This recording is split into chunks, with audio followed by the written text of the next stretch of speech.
Baik, daripada tentang soalan itu tadi, daripada bulan Januari 2023 hingga ke bulan April 27 hari bulan, jumlah yang kes yang kita dapati adalah sebanyak 76 kes, ya. Dan menunjukkan peningkatan kes sebanyak 986% berbanding minggu epidemiologi yang sama pada tahun lepas, ya. Pada tahun lepas itu ada 7 kes pada tahun lepas. Jadi pecahan kes ini mengikut warga negara yang telah kita kenal pasti. Ada 41 orang rakyat Malaysia, ya, yang menghadapinya. 27 kes adalah kes daripada Filipina dan 8 kes lagi daripada rakyat Indonesia. Daripada ini semua kita hanya berdepan dengan satu kes kematian atau fatality lah, ya. Jadi ada beberapa daerah yang juga kita kenal pasti tentang hal kes ini adalah contohnya di Kota Kinabalu kita ada 20 kes, di Lahad Datu juga ada kes sebanyak 16, di Tawau 15 kes, Sempurna 4 kes, Papa 4 kes. Saya boleh berikan ni statistik ini, ya. Dan yang terbanyak tu tadilah di Kota Kinabalu. Jadi itulah di antara kes-kes yang kita telah kenal pasti berlaku di Sabah ini. Ya, baik, kalau ada mana kanak-kanak lah, ibu bapa, kalau ada anak-anak yang mempunyai gejala batuk seperti itu, tolonglah bawa kanak-kanak itu ke hospital, berjumpa doktor ataupun klinik yang berdekatan supaya kita dapat pantau dan lihat sama ada adakah betul kes itu adalah kes yang kita perlu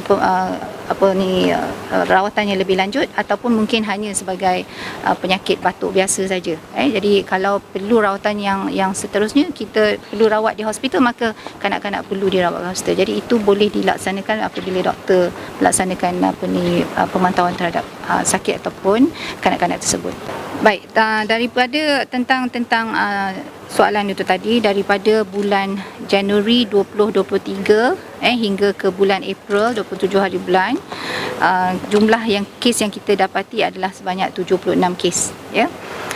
Dan menunjukkan peningkatan kes sebanyak 986% berbanding minggu epidemiologi yang sama pada tahun lepas, ya.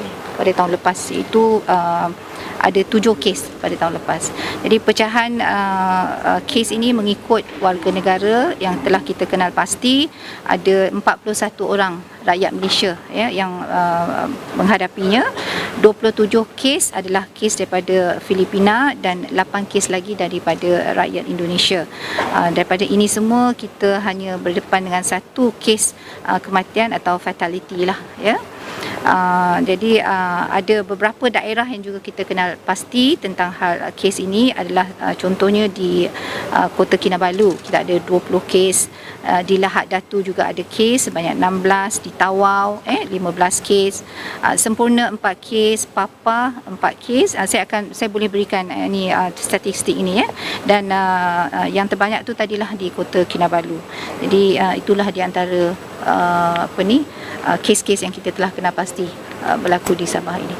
Ya, baik, kalau ada mana kanak-kanak lah, ibu bapa, kalau ada anak-anak yang mempunyai gejala batuk seperti itu, tolonglah bawa kanak-kanak itu ke hospital, berjumpa doktor ataupun klinik yang berdekatan supaya kita dapat pantau dan lihat sama ada adakah betul kes itu adalah kes yang kita perlu rawatannya lebih lanjut ataupun mungkin hanya sebagai penyakit batuk biasa saja. Jadi kalau perlu rawatan yang seterusnya, kita perlu rawat di hospital, maka kanak-kanak perlu dirawat di hospital. Jadi itu boleh dilaksanakan apabila doktor melaksanakan pemantauan terhadap sakit ataupun kanak-kanak tersebut.